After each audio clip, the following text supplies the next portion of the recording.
ലാൽ ജൂനിയറിൻ്റെ സംവിധാനത്തിൽ ടൊവിനോ തോമസ് പ്രധാന കഥാപാത്രത്തിലെത്തി ഇന്ന് റിലീസിനെത്തിയ സിനിമ. നമസ്കാരം, എൻ്റെ പേര് വിഷ്ണു. എൻ്റെ ചാനലിലേക്ക് ഏവർക്കും സ്വാഗതം.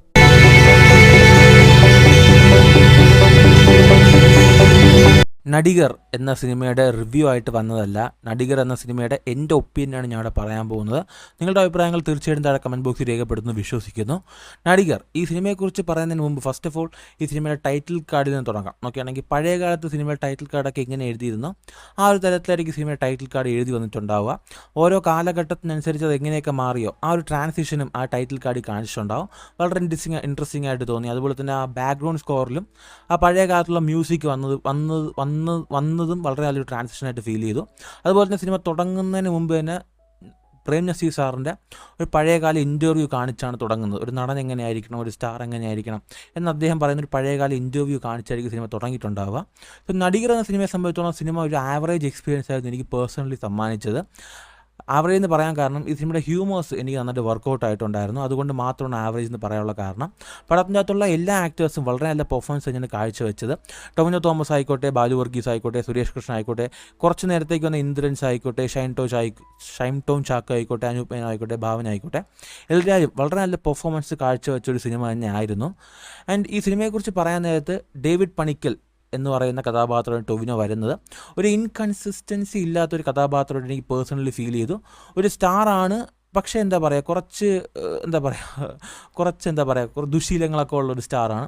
ഈ അടുത്ത കാലത്ത് മലയാള സിനിമയിലെ യുവതാരങ്ങൾ ലഹരി പദാർത്ഥങ്ങൾ ഉപയോഗിക്കുന്നു എന്നൊക്കെ പറയുന്നത് അതൊക്കെ സിനിമയ്ക്കകത്ത് കുറച്ച് ട്രോളിയും അല്ലാതെ കാണിച്ച് പോകുന്നുണ്ട്. ആ തലത്തൊക്കെ ഹ്യൂമർ നന്നായിട്ട് വർക്കൗട്ട് ആയിട്ടുണ്ട്. ഈ പടം നോക്കുകയാണെങ്കിൽ രണ്ട് മണിക്കൂറേ ഉള്ളൂ. 2 മണിക്കൂർ 20 മിനിറ്റ് വരുന്ന ഒരു ചെറിയ പടമാണ്. ഈ പടത്തിൻ്റെ ഇൻ്റർവ്യൂ ചെയ്തപ്പോൾ ഞാൻ ഞെട്ടിപ്പോയി. കാരണം പെട്ടെന്ന് ഫസ്റ്റ് ഹാഫ് പെട്ടെന്നങ്ങ് പോയി. ആ ഇൻ്റർവൽ പോർഷനൊന്നും ഒരു ഇൻ്റർവൽ പോർഷനായിട്ട് ഫീൽ ചെയ്യില്ല. കാരണം സാധാരണ ഒരു പടത്തിൽ ഇൻ്റർവൽ പോർഷൻ വരാത്ത പടത്തിൻ്റെ ഹൈ പോയിന്റിലായിരിക്കും ഇൻ്റർവൽ പോർഷൻ വരുന്നത്. സിനിമ കണ്ടുകൊണ്ടിരിക്കുന്നു, പെട്ടെന്ന് ഇൻ്റർവൽ നേടി കാണിക്കുന്നു. അപ്പോൾ ഞാൻ ഫസ്റ്റ് ഹാഫ് ഇത്ര പെട്ടെന്ന് തീർന്നതെന്ന് ചോദിച്ചു. കാരണം ഫസ്റ്റ് ഹാഫ് അത്യാവശ്യം എൻഗേജിങ് ആയിരുന്നു. ഹ്യൂമേഴ്സൊക്കെ വർക്കൗട്ട് ആയിട്ടുണ്ടായിരുന്നു. ടൊവിനോയുടെ പെർഫോമൻസ് വൈസൊക്കെ വളരെ നന്നായിട്ടുണ്ടായിരുന്നു. സെക്കൻഡ് ഹാഫ് നോക്കുകയാണെങ്കിൽ ചവിട്ടി നീങ്ങിയിട്ടില്ല. ചില സീൻസൊക്കെ ഭയങ്കര ഫോഴ്സ്ഫുള്ളായിട്ട് തോന്നി. അവിടെയും ഹ്യൂമേഴ്സ് വർക്കൗട്ട് ആയതുകൊണ്ട് മാത്രം സിനിമ കണ്ടുകൊണ്ടിരിക്കാൻ പറ്റി. ഞാൻ നേരത്തെ പറഞ്ഞില്ലേ, ഈ സിനിമയ്ക്കകത്ത് വർക്കൗട്ട് ചെയ്തിരുന്നുവെങ്കിൽ കുറച്ചും കൂടെ എൻഗേജിങ് ആവാമെന്ന് തോന്നി. എന്തോ ഒരു കാര്യം സിനിമയിൽ വർക്കൗട്ട് ആയിട്ടില്ല. സിനിമയുടെ ക്ലൈമാക്സ് പോർഷനിൽ വന്ന ആ ഒരു സെൻറ്റിമെൻറ്റ് സീൻസൊക്കെ ആക്ടേഴ്സിൻ്റെ പെർഫോമൻസ് വൈസ് വർക്കൗട്ട് ആയിട്ടുണ്ട് എന്നല്ലാതെ ആ കഥയുമായിട്ട് യാതൊരു ബന്ധമില്ലാത്തൊരു സീൻസ് പോലെ തോന്നി. കാരണം ഈ സിനിമയുടെ കഥ തന്നെ ബേസിക്കലി നോക്കുകയാണെങ്കിൽ ഒരു സൂപ്പർ സ്റ്റാർ ആയിട്ടുള്ള ഒരു ഡേവിഡ് പണിക്കൽ എന്ന് പറഞ്ഞ കഥാപാത്രം വളരെ യങ് പ്രായത്തിൽ തന്നെ അദ്ദേഹം ഒരു സ്റ്റാർഡെത്തി വന്നു. പക്ഷേ ഇപ്പോൾ അദ്ദേഹത്തെ സിനിമകളൊന്നും പഴയതുപോലെ വിജയിക്കുന്നില്ല. സോ അദ്ദേഹം സെറ്റുകളിൽ പ്രശ്നം ഉണ്ടാക്കുന്നു, ഡയറക്ടറായിട്ട് പ്രശ്നം ഉണ്ടാക്കുന്നു. അപ്പോൾ അദ്ദേഹം വിചാരിക്കുന്നു അഭിനയം ഒന്ന് പഠിച്ചു കളയാം. അതിനു വേണ്ടിയാണ് സൗബിൻ ഷാ റബി കഥാപാത്രം അകത്ത് വരുന്നത്. സോ പുള്ളി അഭിനയം പഠിച്ചോ, പുള്ളിയുടെ ആ ഒരു ക്യാരക്ടർ ഗ്രോത്ത്, ഈ സൂപ്പർ സ്റ്റാറിൻ്റെ ആ ഒരു തലക്കനത്തിൽ നിന്ന് പുറത്തിറങ്ങി അദ്ദേഹം ഒരു നടനായി മാറിയോ എന്നൊക്കെ പറഞ്ഞൊരു സിനിമയാണ്.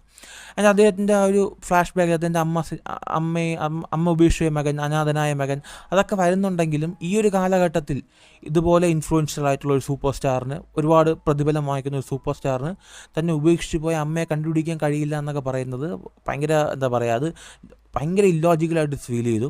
അത് ആ ഒരു സെൻറ്റിമെൻറ്റ് സീൻസ് ആക്ടേഴ്സിൻ്റെ പെർഫോമൻസ് വൈസ് ഓക്കെ ആണെങ്കിലും കഥയായിട്ട് അത് ബന്ധപ്പെടുമെന്ന് എനിക്ക് തോന്നിയില്ല. എനിക്കൊരു ആവറേജ് എക്സ്പീരിയൻസ് തന്നൊരു സിനിമയാണ്. പക്ഷേ ഒരു മോശം സിനിമയല്ല.